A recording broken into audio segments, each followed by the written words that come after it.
Today's NFL Daily is made possible by ButcherBox. If you're tired of guessing with, okay, is this grocery store meat good? Is that fish even in good shape? Take the guesswork out with ButcherBox. Meat delivery right to your door. It's fresh, it's delicious, it's affordable, and they're giving you a free turkey with your first order. Butcherbox.com/NFL Daily and use promo code NFL Daily in the comments section. We'll go every other Panthers player, right? Because that's just too much in a row. How about Roquan Smith? He requested and then rescinded a trade in the offseason. And if we're being honest, the Bears are bad. So maybe they should consider shopping players who they don't want to have around after this year. Here's my trade package. The Bears get a second-round pick with a team that they know they have a good working relationship with in Roquan Smith. So a couple seconds for Roquan Smith and Khalil Mack there in the end. Roquan would help the Chargers with what they struggle in, and that is run stopping. They have not been a good run-stopping team so far this year. It's been a big problem. Yeah, Drew Tranquill and Kenneth Murray might be playing better. Roquan is a much better player there. It would probably end up being a rental for the Chargers. I don't know if they want to spend $20 million on an offline, but that's not the Brandon Staley defensive scheme way. Look how the Rams ran things when he was their defensive coordinator. But Roquan would be a nice impact player for Chicago. I've got 4 more ideas, and I want to hear your guys' too. So head to the comment section, the pinned comment to be specific, and put your trade ideas in the comment section. Keep them realistic. Don't put in Mahomes to insert your favorite team, but have some fun with it. It's the pinned comment, like I mentioned on today's show. So if an ad break comes here on YouTube, it's actually fantastic timing. Head down there and drop your trade ideas in the comments. Let's go to DJ Moore. Every NFL team would love to get DJ Moore. He's super cheap for 1 year. If you could get him for a reasonable draft pick, worst case, you trade him again next year, even though he's been bad this year. I think from that last question we just asked, I'm going to get a lot of DJ Moore trade ideas in the comments, which I get. If you want DJ Moore, I think you have to blow the Panthers out of the water with your offer. Here's what I have. The Packers, with the worst receiving core in the NFL, get DJ Moore, and the Panthers get a first and a second-round pick. And even that, I am unconvinced is enough for DJ Moore. To be honest, I would be shocked if he actually got dealt, but we're having fun with the hypothetical. The Packers at receiver, I'm going to be honest, are bad. Allen Lazard is not a number 1. Romeo Doubs is flash, but he's not a premier player by any stretch of the imagination there. Christian Watson has been pretty disappointing from that standpoint so far. Now Randall Cobb is hurt. Sammy Watkins might get back. Cool, he's not that good in the end.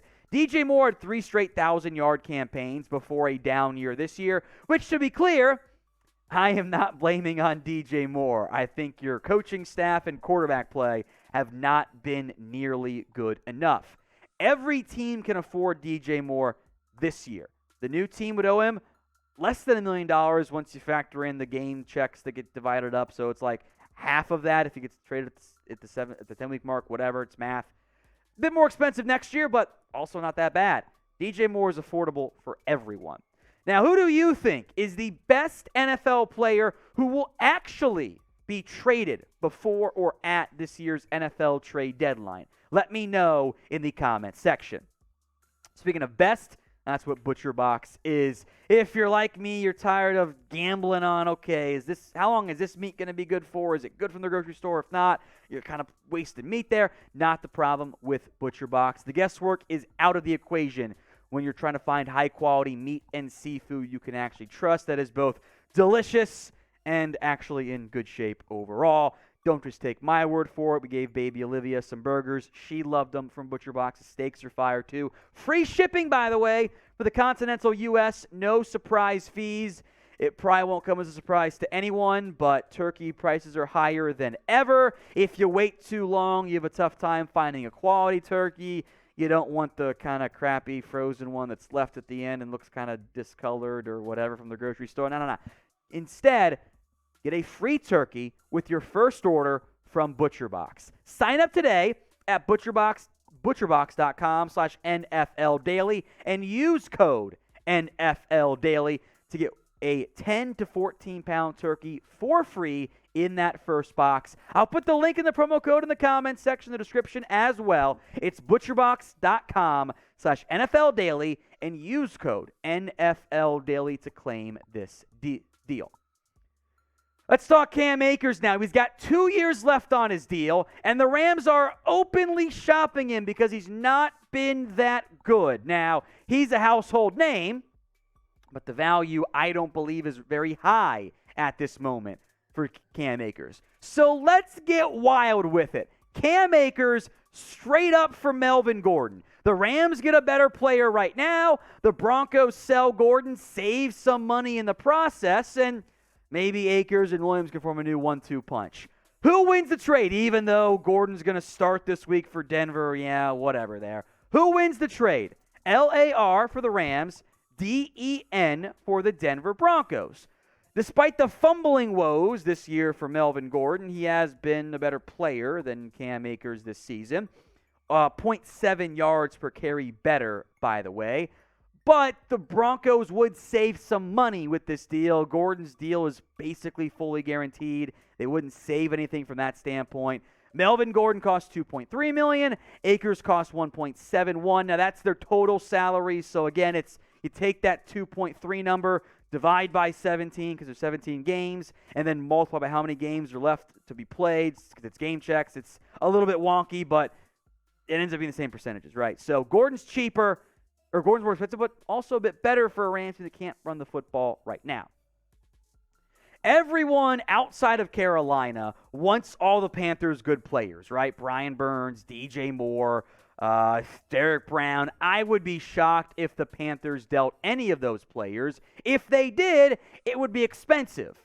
And Brian Burns on Instagram put up the story of the Ram, and people freaked out, even though he likes animals and just thought it was a cool video, and that's why he shared it, but you know how social media is. If you want to get wild and the Rams go full F them picks mode, knowing there's no first-round pick this year, a first next year, a second-round pick this year, and their number 2/3 edge Terrell Lewis in exchange for Brian Burns, who, make no mistake, is a core piece for Carolina. Look, the title of the video is Blockbuster Trade Ideas. We're going Blockbuster here. And honestly, I almost made like another premium pick go to Carolina here. Brian Burns is a stud. That is, the Raiders screwed up so bad. Sorry you're catching us right today, Raiders fans. Screwed up so bad not taking Josh Allen or Brian Burns. Burns and Moore and Brown are all those core key players to build around, not to trade away. But if you wanted to move Burns, you know the Rams would have interest there. And maybe Carolina goes, you know what, at some point the Rams will be bad. Let's take that 2024 first and see if they can't time up the collapse quite right. Plus a second this year and a piece in Terrell Lewis. Might not be enough, but you got to go big with 2 premium picks and a player to get a stud young pass rusher in Brian Burns. Let's go to William Jackson now, who I think actually is very likely to be that of all the guys we mentioned beyond Cam Akers, this one makes sense to me. Now, there have been some conflicting reports on if WJ3 wants to be dealt, but the specificity, is that a word? The specificness of the report from NFL Network makes me think they talked to someone who knows quite well. Something's up here, $5 million base salary, a bit high on the money, but there's one team that stands out to me as a logical fit. The Miami Dolphins. Jackson allegedly wants to play more man. The Dolphins love playing man coverage. A 5th-round pick, I think, is reasonable given the contract cost of William Jackson for a Commanders team that is simply not that great. Now, Jackson didn't play as well this year before his shoulder injury from that standpoint. 70.8% completion rate, 190 yards, 2 touchdowns, no interceptions, 2 pass breakups. But the Dolphins have been hit hard by injuries. Kader Kosh should be back this week, potentially. Byron Jones is still banged up. He's not healthy. He's on the PUP list still. Nick Needham just got placed on IR. Noah Igbenogany himself have been labeled in like a bunch of different trade rumors previously. He was actually okay last week, but They got bigger problems there. Another outside corner is basically essential for this Dolphins defense to run because they like to play so much man coverage. I think Jackson to Miami, although Dolphins fans might want some offensive line help, would very much be a good idea from that standpoint.